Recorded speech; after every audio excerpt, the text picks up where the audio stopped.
प्रणाम। हर हर महादेव। मैं रूबी कुमारी आप सभी को अपने चैनल पे स्वागत करती हूँ। आप सभी के बीच में एक बहुत ही प्यारा सा दर्द भरा बेटी विवाह गीत लेकर आई हूँ। चलिए मैं सुना रही हूँ।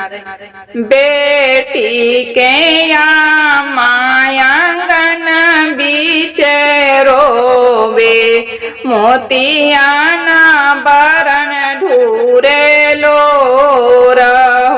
बेटी के या मायांगन बीच रोबे, मोतियाना बरन ढूरे लो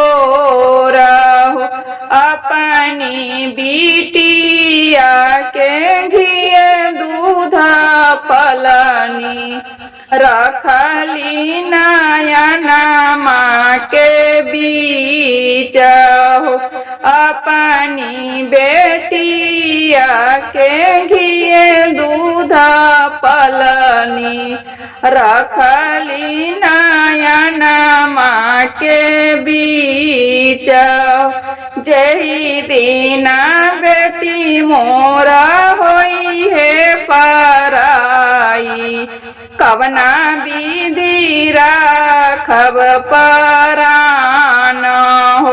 जही दीना बेटी मोरा होई है पराई, कवना विधि राखब परान हो।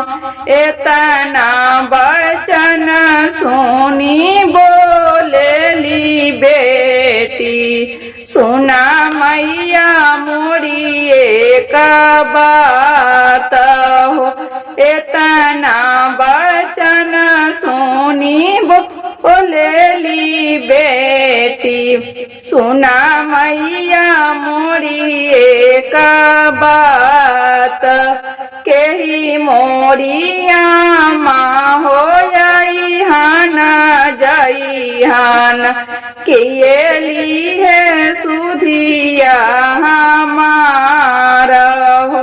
केही मोरिया माँ हो हन जइहन, किएली है सुधिया हमार।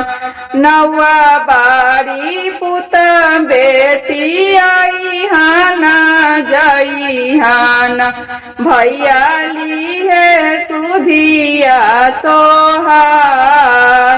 नौवा बारी पुत बेटी आई हन जइहन, भैयाली है सुधिया तोहार।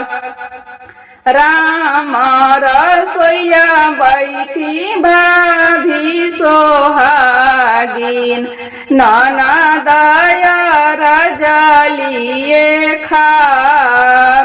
राम रसोइया बैठी भाभी सोहागिन, ननदया रजलिए खार। केई मोरी भाभी हो जइहन जइहन, किएली है सुधिया हमार। किए मोरा भाभी हो जइहन जइहन, किएली है सुधिया हमार। ना भेजबो ननदो नौवा से बरिया, ना भेजबो भैया तोहार।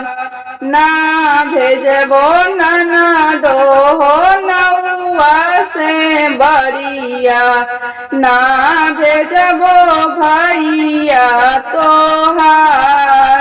रोवत बेटी हो यम के पुकारे, सुनाया माँ भाभी के जवाब। रोवत बेटी हो यम के पुकारे, सुनाया माँ भाभी के जवाब।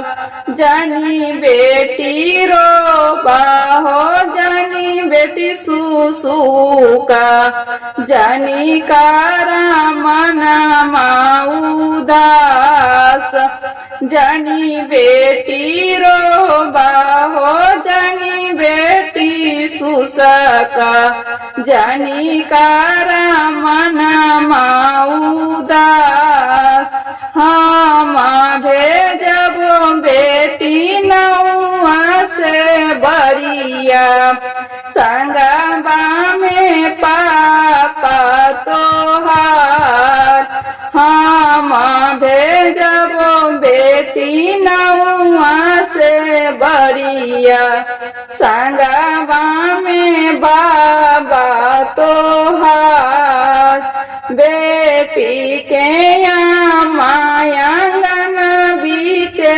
रोबे मोतियाना बरन ढूरे लो